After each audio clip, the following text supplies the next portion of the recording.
बच्चों आओ सुनते हैं एक छोटी सी चिड़िया बुलबुल रानी की कहानी। गर्मी का समय था। बेचारी बुलबुल ज्यादा गर्मी से परेशान होकर उस बुलबुल चिड़िया रानी ने सोचा कि हमें जंगल में रहना चाहिए। इस समय गांव और बस्ती में गर्मी बहुत है। यदि हम अपना घोंसला बस्ती में बनाते हैं तो गर्मी के कारण हमारे बच्चों को परेशानी होगी और हमारे बच्चे गर्मी के कारण बीमार भी पड़ सकते हैं। हमें गांव और बस्ती पसंद भी नहीं है। यहाँ पर बिल्ली का हमें ज्यादा खतरा बना रहता है।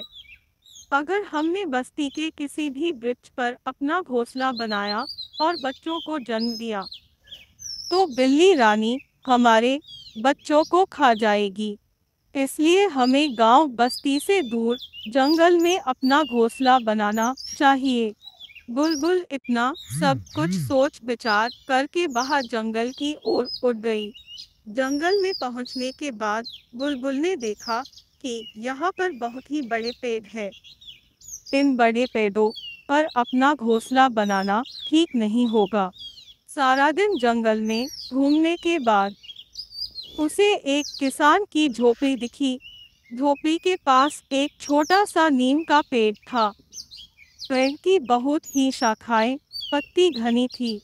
बुलबुल को किसान के घर के पास लगा नीम का पेड़ पसंद आया। बुलबुल को नहीं पता था कि किसान ने एक बिल्ली पाल रखी थी। बुलबुल ने उस नीम के पेड़ पर अपना घोंसला बनाया। कुछ समय बाद बुलबुल ने अपने 3 बच्चों को जन्म दिया। कुछ समय बाद बच्चे बड़े हो गए। बच्चों की आवाज सुनते ही बिल्ली को पता चल गया कि यहाँ पर बुलबुल ने अपना घोंसला बनाया है। अचानक बिल्ली ने बुलबुल पर हमला कर दिया और बुलबुल बिल्ली की चपेट से बच गई, पर अपने बच्चों को नहीं बचा सकी और बिल्ली ने बच्चों को खा लिया। बुलबुल को अपने बच्चों की मौत से बड़ा दुख हुआ। बेचारी बुलबुल कर भी क्या सकती थी। हमें अब बस्ती में जाना चाहिए। बुलबुल कुछ देर समय सोचने के बाद वहां पास की बस्ती जिला हरदोई यूपी पाली में जा पहुंची। उसने एक महाजन का घर देखा। उस घर में अनेक प्रकार के वृक्ष, पौधे और गमलों में हर प्रकार के सुगंधित फूलों की बेलें लगी थी। महाजन के मेन गेट पर 2 अशोक के बड़े पेड़ लगे थे और घर पर एक रात की रानी का वृक्ष पेड़ था जो बहुत ही सुंदर और सुगंधित फूलों की महक से घर आंगन को सुगंधित कर रहा था। उस घर में एक दादी माँ रहती थी जो उन गमलों में लगे पेड़ पौधे की सेवा बहुत ही लगन के साथ करती थी। बुलबुल ने जब इतना सब कुछ उस महाजन के घर पर देखा तो बुलबुल रानी का दिल बहुत खुश हुआ।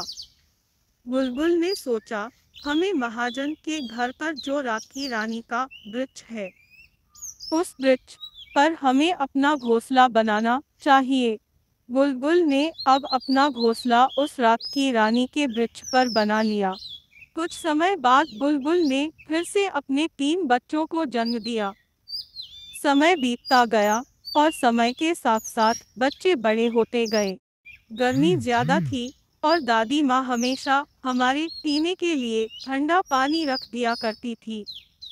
दादी माँ हमारे बच्चों का बहुत ही ध्यान रखती थी।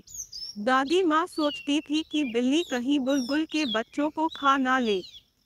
दादी माँ का प्यार और उनकी देखभाल के कारण आज हमारे बच्चे जिंदा हैं। बुलबुल के बच्चे धीरे धीरे अब बड़े हो गए, अब वहाँ उड़ भी सकते हैं। कहानी का समय समाप्त हुआ। भाई, हम आपके लिए वीडियो बनाने में बहुत ही मेहनत करते हैं। आपसे निवेदन है कि इस वीडियो को लाइक और शेयर अवश्य करना। धन्यवाद।